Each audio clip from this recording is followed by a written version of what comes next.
السلام عليكم ورحمة الله وبركاته، أسعد الله أوقاتكم بكل خير. طبعا هذا عندي اكسبلور 2017. جاني راعي يشتكي من مشكلة تفتفة وخاصة ضعف العزم، يقول في العقبات أو يقول بعد مشوار، وبعض الأحيان يقول إذا سويت عليه الدعس أو باور عالي. فيقول جته قبل كذا المشكلة وغيروا له بواجي وأعتقد كويل أو كويلين، ورجع انحلت المشكلة ورجعت بعد فترة وبنفس الكود وبنفس التفتفة اللي طلعت عنده. طبعا هو لما فحص قال عنده تفتفة فيه سرندل 2 و6، واللي حلها بالبواجي وبكويل أو 2 كويلات. وبعدين رجعت المشكلة وقالوا له برضو طقم بواجي وكويل، واعتقد انه برضو رجعت المشكلة بعد 5 شهور.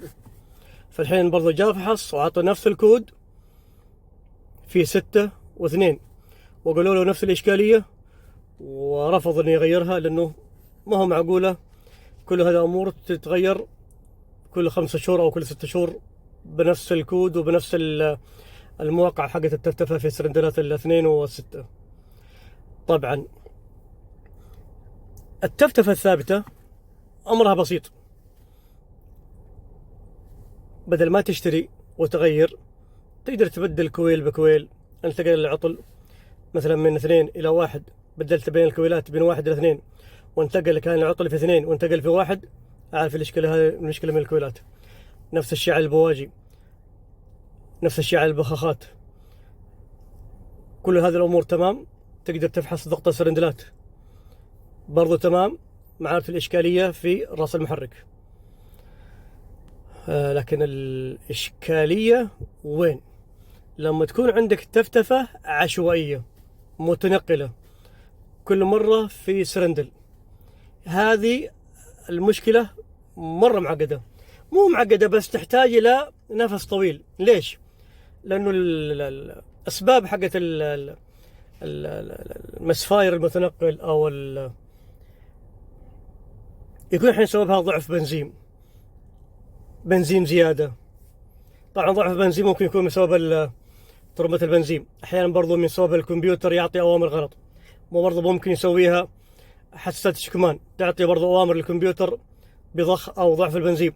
كلها هذه سواء زيادة أو نقصان في عملية البنزين في غرفة الاحتراق تسبب هذه المشاكل، سواء من ترمبة البنزين أو من الكمبيوتر أو من دبات الشكمان أو من حساسات الشكمان أو من منظومة هواء ثلاجة المحرك، إذا كان في تنسيم أو كان في إشكالية في ضغط الهواء حق المحرك أو في فلتر أيا كان تسويها. يعني التفتفة المتنقلة يسببها مشكلة بنزين أو هواء، لأنه غرفة الاحتراق مكونة من هواء وبنزين عشان عملية الاحتراق تكون منتظمة. لما جيت أنا أفحص، طبعا المشكلة أنا ما طلعت لي في الاستخدام العادي، لازم أدعس أو أشد على الموتر عشان يطلع لي. وصورت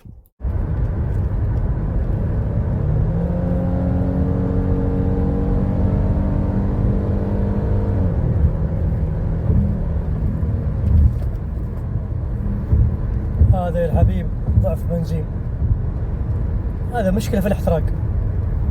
الحين بخش على البيانات الحية حقت السرندلات بشوف هذا ضعف. تأشر لمبة الماكينة هذه معناته انه في خلل في غرفة الاحتراق. اي واحد من السرندلات الله اعلم، هل ضعف بنزين؟ صارت تفتح خلاص تقطع الان. طبعا البنزين قليل، بس اول ما هدي ويرجع البنزين لانه ما يحتاج ضغط عالي فترجع طبيعي. بس لحظة الان رجعت طبيعي الان، بس مع الضغط العالي في شيء ما يكفي مع الدعس الاداء العالي. راح الان بعبي بنزين وما اشوف. حبيت ب 100 ريال وبنشوف الان بيكون في ضعف بنزين ولا لا.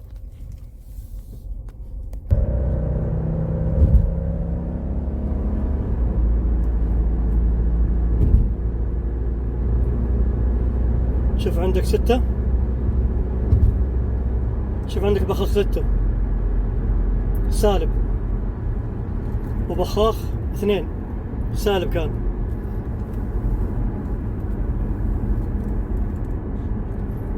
برجع عليه مرة ثانية.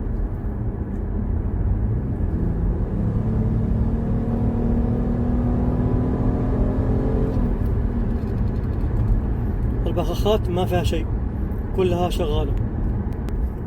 شوف عندي هنا يقول لك مراقبة الاحتراق الغير المنتظم. لاحظ الآن معطيني 100 و 221 بسبب عدم الاحتراق. هذا يراقب المشاكل حقت المحرك إذا كان في شيء مو صافي.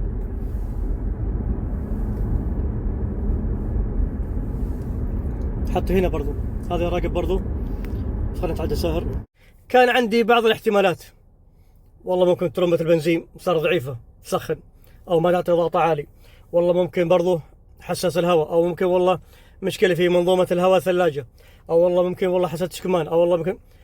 فصراحة يعني أنا عن نفسي لأنه في هذه الأمور اللي أسمعها واللي شفتها، وحتى في سيارات جديدة 26 ما كملت حتى طلعها من المعرض وطلعت فيه نفس الإشكالية، ورجعها على الوكيل أو رجعها على الضمان، وكل مرة يماطلون فيه وغيروا كمبيوتر وغيروا بواجي وغيروا كويلات وغيروا ضفيرة وغيروا، وفي الأخير قال لازم نفك المحرك.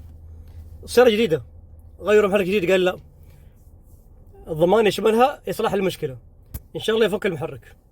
وفعلا فكوا المحرك، وما أدري إيش صار عليها والله، وعلى حسب ما جاني إنه ضبطت المشكلة، لكن بعد ما فكوا المحرك عشان سبب المشكلة هذه مع الضغط العالي أو بعد مشوار يصير فيه تقطيع ومسفاير، وفي الاستخدام العادي أو يهدي ترجع طبيعي.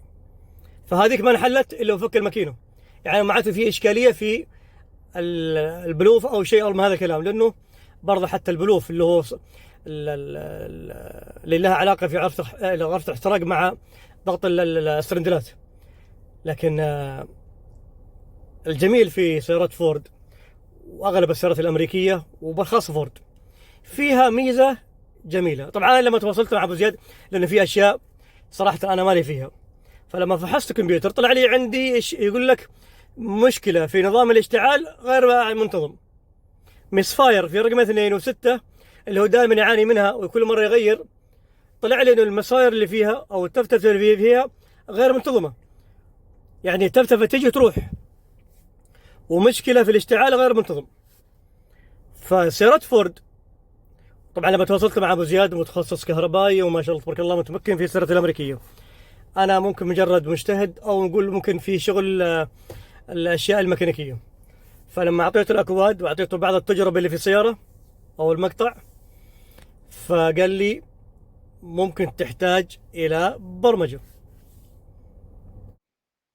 تخش على البي سي ام باور ترين كنترول موديول، وبتروح على السبيشال فانكشن، دور حاجة اسمها ليرن مسفاير،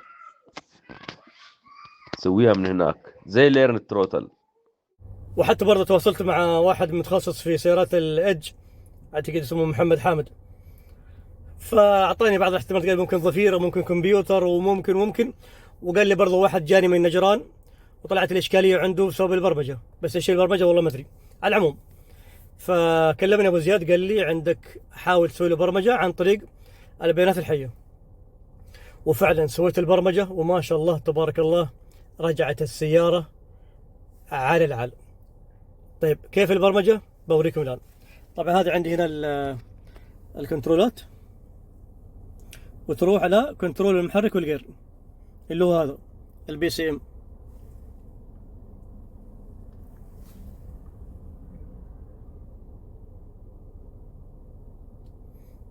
المقطع أنا طويل بس حبيت افصل لانه احيانا تيجي المشكله، وبرضه ارجع اكرر، ما هو كل مشكله تجيك بسويها او يعني تفكرها نفس السبب.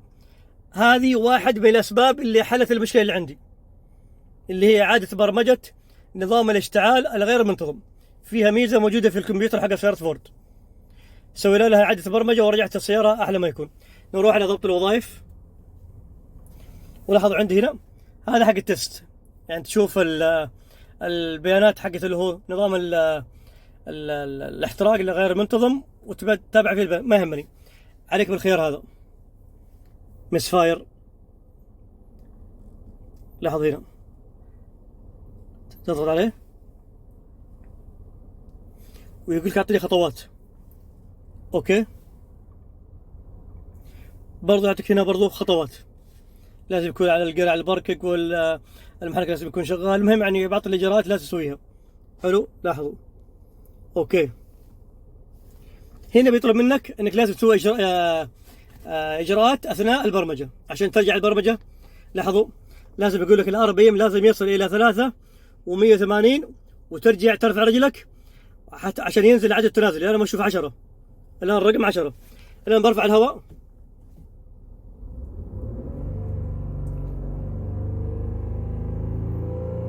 انزل الان. لاحظوا طيب ارجع مره ثانيه، ارفع الار بي ام.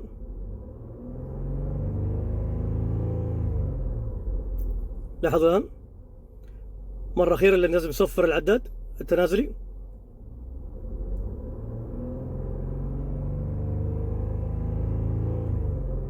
لاحظوا اكتملت البرمجه الان. اوكي، يقول لك طفي المحرك.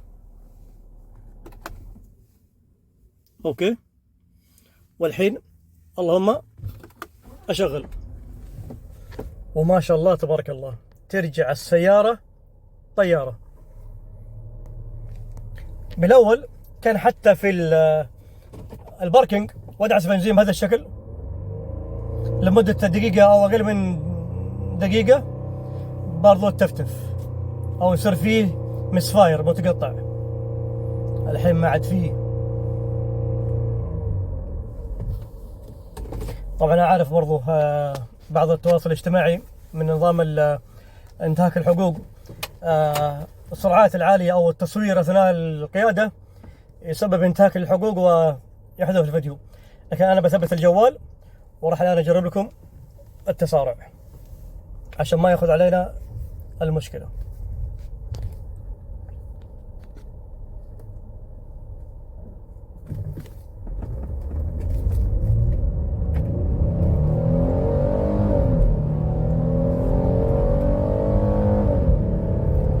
الستاند يهتز، ما هو ثابت.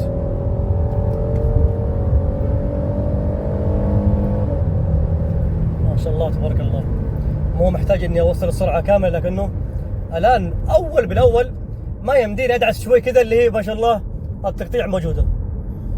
فهذه احد الاسباب اللي انحلت معنا في سيارات فورد، ولكن قد تكون المشكله عندك وتنحل، ولكن برضو قد تكون عندك نفس الاشكاليه وسببها شيء ثاني. هذا وصلى الله وسلم على سيدنا محمد.